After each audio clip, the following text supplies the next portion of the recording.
Ntar aku share dulu.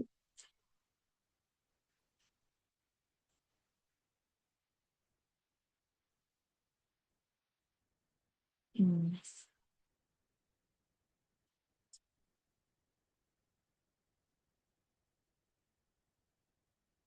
Hmm. Assalamualaikum warahmatullahi wabarakatuh. Selamat malam semuanya. Di sini kami dari kelompok 3 akan mempresentasikan mengenai materi PAI yaitu pernikahan Islam. Di sini saya tidak sendiri, saya dengan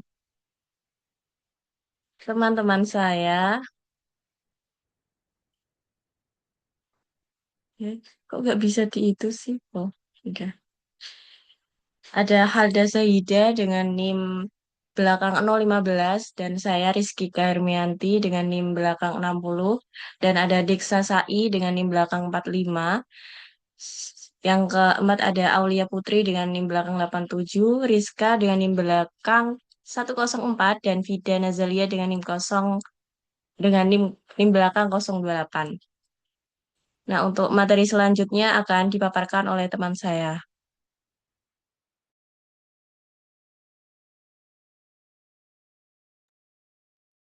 Baik, di Islam.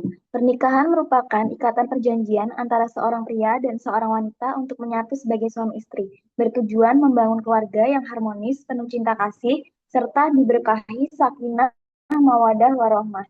Ikatan ini tidak hanya bersifat sosial, melainkan juga syarat dengan dimensi hukum dan moral yang kokoh di masyarakat. Sementara itu, pernikahan lebih menekankan sisi ibadah dan religius, di mana pernikahan dilihat sebagai akad suci yang bernilai spiritual yang menjadi wadah ketaatan kepada Allah, serta fondasi keluarga yang soleh dan berorientasi ketuhanan.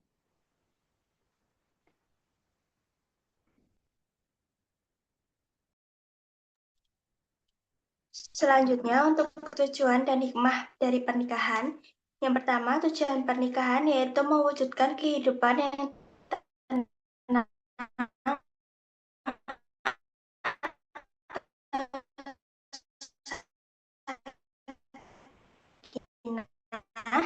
yang kedua zina.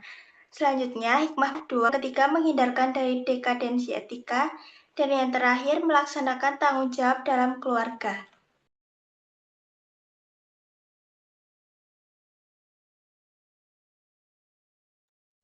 Kemudian ada hukum pernikahan. Yang pertama, pernikahan itu bersifat wajib jika seseorang mampu menikah dan khawatir jika terjerumus ke dalam perbuatan maksiat bila tidak menikah. Yang kedua, pernikahan bersifat sunnah jika seseorang sudah mampu menikah tetapi tidak sampai pada kondisi terpaksa. Kemudian yang ketiga, mubah.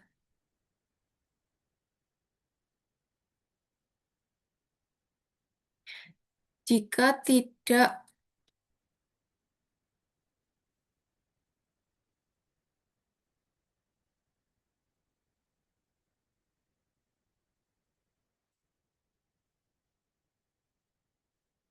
jika tidak ada dorongan kuat maupun larangan untuk menikah. Kemudian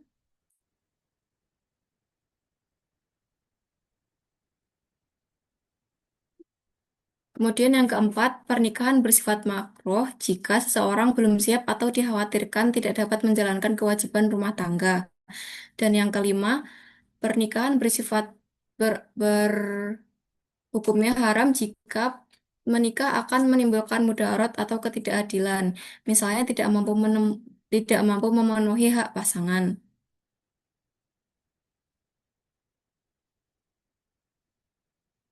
Kemudian ada syarat sah.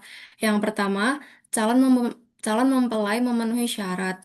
Jadi calon suami dan calon istri itu harus jelas identitasnya, Islam dan tidak mahram dan tanpa paksaan. Yang kedua, adanya wali yang sah, yaitu wali yang menikahkan, biasanya ayah atau semisal ayahnya sudah tiada, berarti dari nasab ayahnya. Kemudian yang ketiga, adanya dua saksi. Yang keempat, ijab dan qabul dilakukan dengan benar atau diucapkan dengan jelas. Kemudian yang terakhir adanya mahar. yaitu mahar sebagai bentuk penghormatan dan tanggung jawab.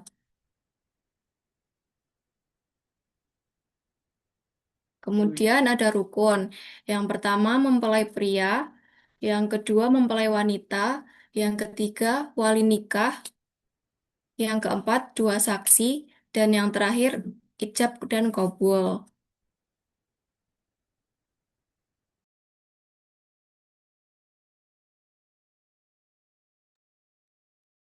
Dan untuk materi selanjutnya yaitu adalah wanita yang haram dinikahi.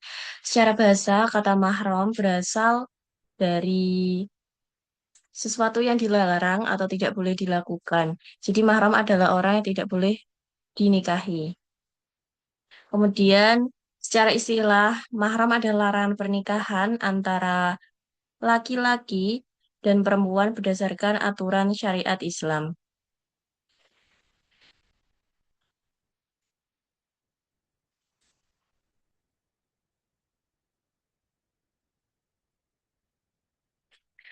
Kemudian sesuai dengan surat An-Nisa, wala tangkihu manakah aba ukuminan nisa ila maqad salafa innahu kana faisyata wa maqta wa sa'sabila, dan janganlah kamu menikahi wanita-wanita yang telah dinikahi oleh ayahmu kecuali kejadian pada masa telah lampau. Sesungguhnya perbuatan itu sangat keji dan dibenci oleh Allah, dan seburuk-buruknya jalan yang ditempuh. Sebab-sebab mahram adanya yang pertama ada nasab atau keturunan dari ibu, nenek, anak, cucu, saudara, perempuan karena hubungan darah langsung dalam keluarga.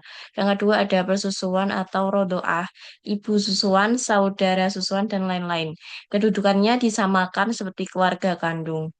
Yang terakhir ada pernikahan atau musyawarah, mertua, anak tiri, menantu. Timbul karena adanya ikatan pernikahan.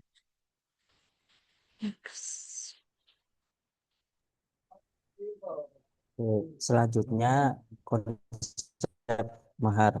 Nah, secara bahasa mahar sendiri berarti mas kawin, sedangkan secara istilah mahar adalah pemberian wajib dari calon suami kepada calon istri sebagai bukti ketulusan dengan tujuan menumbuhkan rasa kasih sayang istri kepada suaminya.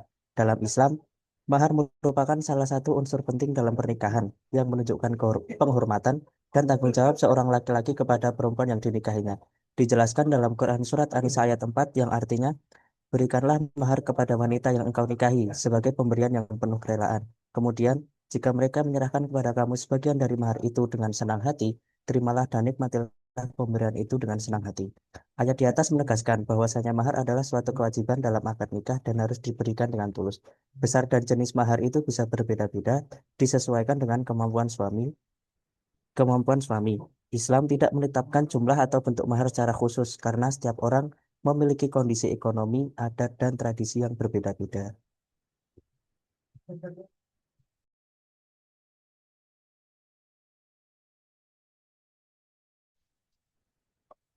Dari selanjutnya ada hak dan kewajiban suami istri. Secara umum, hak dan kewajiban ini dibagi menjadi 3 bagian, yaitu hak dan kewajiban bersama, hak dan kewajiban suami, dan yang terakhir, hak dan kewajiban istri.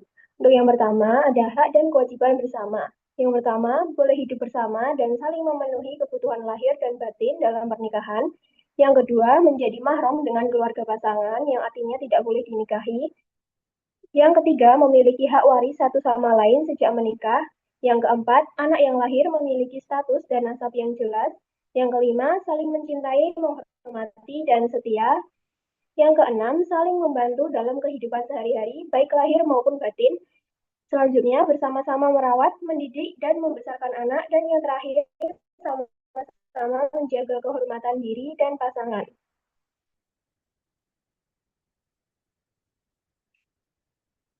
Selanjutnya adalah hak istri, yang dimana menjadi kewajiban bagi suami.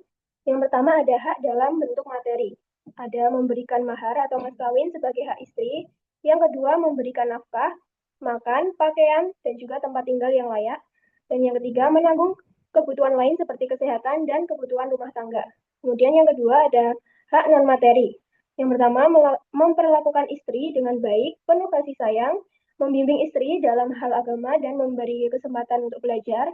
Kemudian yang ketiga, melindungi istri dan menjaga nama baiknya. Kemudian memenuhi kebutuhan biologis istri dan yang terakhir berlaku adil jika memiliki lebih dari satu istri. Kemudian yang terakhir adalah hak suami yang menjadi kewajiban bagi istri. Yang pertama, istri wajib taat kepada suami selama tidak melanggar ajaran agama. Yang kedua, istri tinggal bersama suami di rumah yang layak. Yang ketiga, istri meminta izin suami saat ingin keluar rumah atau menerima tamu tertentu. Yang keempat, istri memenuhi kebutuhan biologi suami kecuali ada alasan yang dibenarkan. Yang kelima, istri menjaga rumah tangga dengan baik. Dan yang terakhir, istri menjaga diri, kehormatan, dan harta suami saat suami tidak ada.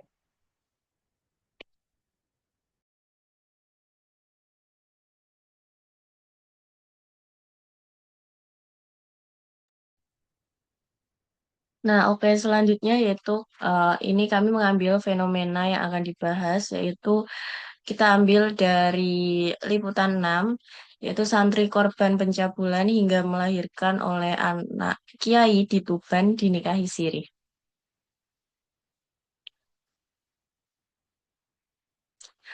Permasalahan utama dalam kasus ini adalah terjadinya kekerasan seksual atau pencabulan terhadap anak di bawah umur di dalam lingkungan pendidikan keagamaan yang seharusnya menjadi tempat aman. Kasus ini semakin kompleks karena korban sampai melahirkan anak hasil perbuatan zina tersebut, menunjukkan dampak serius baik secara fisik maupun psikologis. Selain itu, penyelesaian kasus melalui pernikahan siri menjadi persoalan tersendiri karena dilakukan saat korban masih di bawah umur dan proses dispensasi nikah masih berjalan di pengadilan. Hal ini menimbulkan isu terkait perlindungan anak, keadilan hukum, serta potensi penyelesaian kasus pidana yang dialihkan ke jalur non-formal atau pernikahan.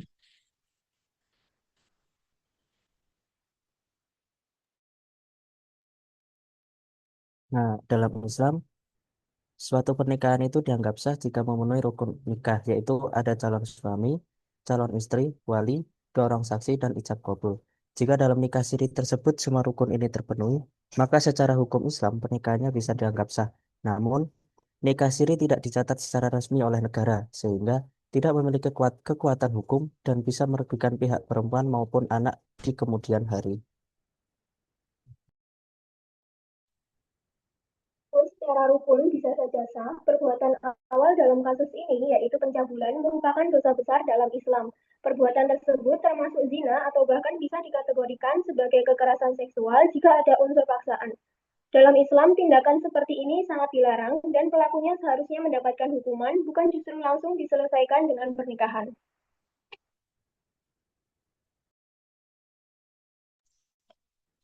Terkait perempuan yang hamil di luar nikah, para ulama memang memiliki perbedaan pendapat.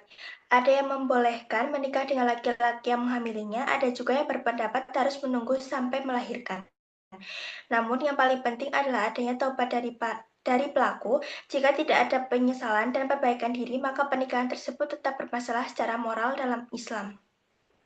Kemudian dari sudut pandang keadilan Islam, menikahkan korban dengan pelaku bukanlah solusi utama. Islam sangat menekankan perlindungan terhadap korban dan keadilan. Dalam kasus ini, korban justru berpotensi dirugikan secara fisik, mental, dan sosial. Pernikahan tidak menghapus dosa pelaku dan tidak otomatis memperbaiki keadaan korban.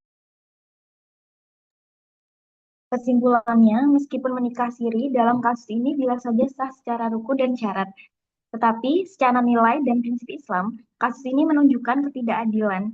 Perbuatan pelaku tetap merupakan dosa besar dan korban seharusnya mendapatkan perlindungan, serta keadilan bukan hanya dinikahkan sebagai jalan keluar.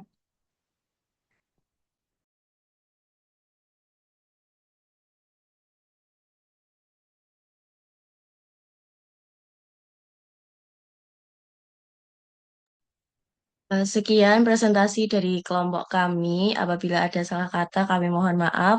Wassalamualaikum warahmatullahi wabarakatuh.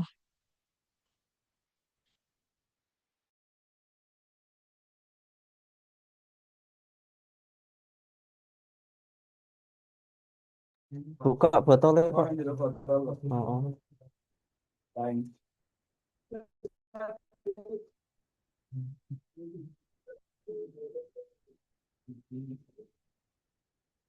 Sore, selesai.